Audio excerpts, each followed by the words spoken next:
Saya masih ingat baca kitab karangannya Imam Syafi'i dalam tema yang mirip ini. Ketika beliau ditanya, boleh ndak seorang lelaki uzubah tidak nikah? Waqat qala Rasulullah sallallahu alaihi wasallam andeka sunnati faman rohiba an sunnati faleza minni. Itu kata Imam Syafi'i. Ya kalau dia tidak nikah karena benci sunnah Rasulullah itu buruk, tapi kalau karena takdir dia tidak suka nikah atau gak payu rabi ya gak apa-apa. Terus Imam Syafi'i ditanya, apa dalilnya? Jawabnya Imam Syafi'i itu rileks sekali. Inna wa ta'ala dzakara abdan sholihan wa wasofa bi annahu hasur. Terus beliau baca ayat wasayyidaw wa hasura wa nabiyyam minas sholihin. Allah itu menyebut sekian hambanya yang soleh, dan di antara hambanya yang soleh itu berstatus hasur, orang yang tidak nikah. Artinya tidak nikah itu bukan mengganggu kesalehan, maka uzubah itu halal. Semudah itu dulu orang memahami Quran. Kok sekarang jadi sulit tuh salah gurunya apa salah muridnya? Salah semua. Jadi ini cobalah di apa ya, saya memang ingin supaya Pondok Lirboyo itu mudah sekali paham Quran. Saya ini termasuk heran ya, kenapa saya yang ngomong tafsir itu menurut saya biasa saja sama. Tapi saya kata orang banyak itu sudah mufassir. Kenapa saya ngomong biasa saja? Karena ya tadi dengan perangkat-perangkat ilmu kayak usul fikih, kayak fikih sendiri, termasuk kitab Sajarut, memang memahami Quran itu gampang. Wong kafir saja bisa paham dulu. Umar ketika paham Quran itu belum mondok Lirboyo, masih kafir, nggak pernah jadi mustahik, apalagi wakil rektor, nggak pernah.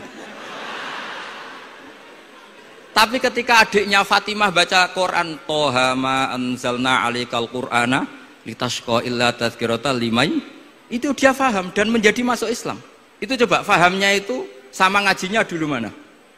Dulu fahamnya karena Quran itu muyassar, mudah. Pernah ada seorang ustadz yang mungkin kalau sekarang agak ekstrim lah. Sama ndak usah bilang cingkrang, ndak usah, pokoknya agak ekstrim ini. Kamu kok senengannya nuduh orang gitu. Sampai saya kadang ketularan, saya ini orang baik gak suka nuduh orang gitu.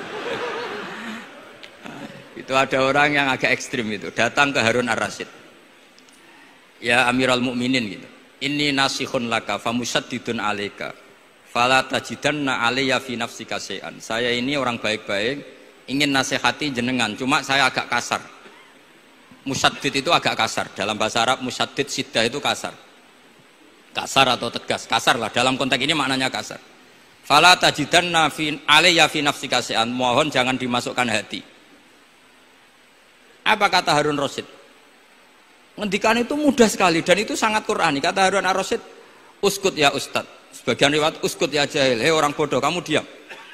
Inna Allaha ta'ala ba'atha man huwa khairun minka ila man huwa syarrun minni. Wa ma'adzalika qala ta'ala faqula lahu qawlan layyinan la'allahu yatadzakkaru aw yakhsha. Kamu diam hei ustad bodoh. Allah Ta'ala itu mengutus orang yang lebih baik ketimbang kamu, yaitu Nabi Musa, ke orang yang lebih buruk ketimbang saya, yaitu Fir'aun. Itu saja harus beretika. Faqula lahu qaulal layyinan. Kok kamu sama-sama muslim mau main kasar sama saya? Kitabnya mana? Kira-kira seperti itu. Akhirnya Ustadz tadi, ternyata jenengan lebih alim, mboten sios. Semudah itu orang memahami Quran. Inna wa ta'ala qad ba'asa man huwa khairun minka ila man huwa syarrun minni. Fa inna wa ta'ala ba'asa Musa. Wa Musa tentu lebih mulia ketimbang ustadz ini. Ilaman huwa syarrun minni. Saelek-elek Harun Rasyid itu jelek Fir'aun. Musa yang rasul, yang orang sangat baik, diutus ke orang yang sangat buruk, yaitu Fir'aun. Itu saja beretika faqula lahu qaulal layyin. Harus sopan. Jadi kayak apa? Saya bayangkan kayak apa bahagianya kita kalau melihat santri-santri ini memahami Quran seperti ini. Itu kan mudah. Mudah, nggak perlu dokter, bisa, juga perlu. Bisa, maksudnya bisa. Nggak perlu dapat honoris causa dari apa tadi? Profesor cangkem elek tadi. Profesor bidang cangkem elek. Jadi karena Quran itu dalil, kata Ibnu Abbas, Al-Quran dalil itu mudah ditaklukkan, dibawa kemana saja itu bisa. Nah ini yang terakhir, khasnya NU itu wasilah, ini terakhir, nanti setelah ini selesai. Tapi saya mohon MC atau moderator atau siapalah ngasih waktu Gus Rizal untuk bully saya. Dan saya jamin tak balas. Tidak tak balas dan saya latihan legowo. Legowo tadi wal afina aninas. Sudah itu kata Rasulullah kan gitu. Orang yang meninggalkan debat padahal dia benar, bana wau betan fi rabbil jannah. Jadi sudah saya ingin masuk surga, tidak usah repot-repot berdebat. Wasilah misalnya Gus Kafabi niru Mbah Makhros atau Mbah Mun niru Mbah Karim niru Mbah Khalil Bangkalan sampai guru-gurunya. Karena zuriyatam ba'duha min ba'd. Saya juga alhamdulillah kemarin 3 bulan yang lalu, 4 bulan yang lalu Pak Said itu nyari nasabnya di Kudus.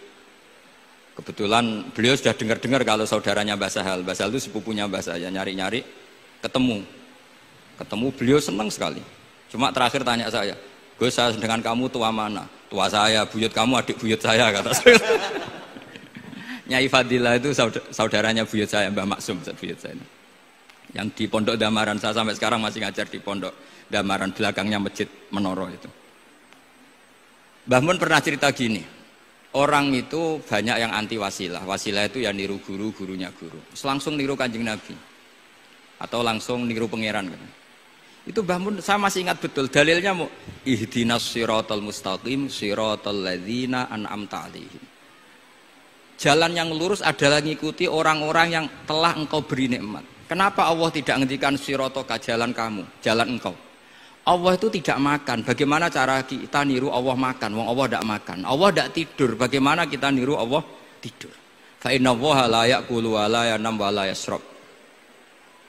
Nah, niru itu ya orang, kata Bamun, karena manusia itu hadis, Allah itu qadim. Jadi tidak ada hubungannya barang hadis dan barang qadim. Jika kalau ingin niru ya niru manusia. Manusia itu siapa? Ya tentu masternya Rasulullah. Tapi kan walau lal ulama lama arafnal anbiya. Tanpa ulama kita tidak tahu Nabi melakukan apa, karena ini butuh sanad. Masyhur itu, walau la murabbi lama arafna rabbi. Tanpa murabbi kita tidak tahu rabbi. Nah, ini penting saya utarakan, sehingga di Quran itu setiap orang baik itu disebutkan orang-orang baik itu siapa? Ulaikal ladzina an'ama Allahu 'alaihim minan nabiyina min dzurriyyati Adam wa mimman hamalna ma'anu wa min dzurriyyati Ibrahim wa Israila wa mimman hadaina wajtabaina. Selalu orang baik itu diceritakan orangnya dan ngikuti orang juga. Ulaikal ladzina hadahum wa fa bihudahum muqtadi. Kenapa? Karena kita tidak bisa niru Allah, karena Allah itu tidak makan, tidak minum, tidak tidur. Tentu tidak nikah. Tapi sekarang orang tuh geger, wanut guru-guru ra mesti bener. Sing marai kaidah nak guru ra mesti bener tuh kita. Kita setiap ngajar di Lirboyo di Sarang bilang selain Rasulullah Muhammad tuh tidak maksum. Jadi mereka ketinggalan kalau ngomong kiai ra mesti bener. Tahu kita mulai kecil diajari selain Nabi kok ora maksum. Dekne ro ilmu anyaran kok ngandani sing mulai bayi alim, itu kan lucu. Kita mulai dulu tahu selain Nabi itu tidak maksum. Kok malah dikandani kiai tidak mesti bener, kenapa diikutin? Udah tahu kalau kiai tidak mesti bener. Cuma kalau kiai tidak mesti bener, nak kue mesti ra bener. Lagi-lagi gerakan cangkem elek kan gitu. Kalau kiai itu hanya mungkin tidak bener, kalau kamu mesti tidak bener. Ini penting saya utarakan, sehingga mudah sekali. Apa dalilnya wasilah? Ya kita jawab saja. Ihdinas siratal mustaqim siratal ladzina an'amta 'alaihim. Semudah itu Quran dipahami ahlinya. Tapi sekarang kok memahami Quran jadi sulit? Saya menjadi tidak tahu. Ya seperti tadi Izzuddin bin Adi Salam itu banyak dalil la yutrakul haqqu li ajlil batil. Itu contohnya itu hanya innas sofa wal marwata min sya'airillah. Ketika sofa dan marwah belum steril dari berhala-berhala itu, ketika Ka'bah belum steril dari berhala-berhala itu, Nabi tetap tawaf di Ka'bah, tetap sa'i di sofa dan marwah. Kemudian itu disimpulkan la yutrakul haqqu li ajlil batil. Segampang itu agama. Tapi kenapa menjadi sulit? Jadi saya mohon sekali, karena kitab itu sedang dikaji di PSG Pusat Studi Quran, juga dikaji di pondok saya. Dulu Syekhina Maimun pernah baca juga. Sekarang di UII yang ngajar saya. Jadi saya ingin, dan itu diajarkan ditulis lah oleh ulama sing ma'ruf, bahkan gelarnya Sultanul Ulama. Dalam kasofnya Sayyid Abil Hasan Asyadzili, dalam kasuf beliau mengatakan, saya pas kasuf dengar satu suara, satu hatif, ya Ali, ma'ala wajil ardi, tidak ada di muka bumi ini kajian fikih sing abha, yang lebih bersinar, yang lebih moncer ketimbang kajian Izzuddin bin Abdissalam. Dan tidak ada kajian ilmu hadis mengalahkan kajian Abdul Azim Al-Mundhiri yang ngarang At-Targhib itu. Era Sayyid siapa? Abil Hasan Asy'adi. Dan tidak ada kajian ilmu hakikat sing abha min majlisika.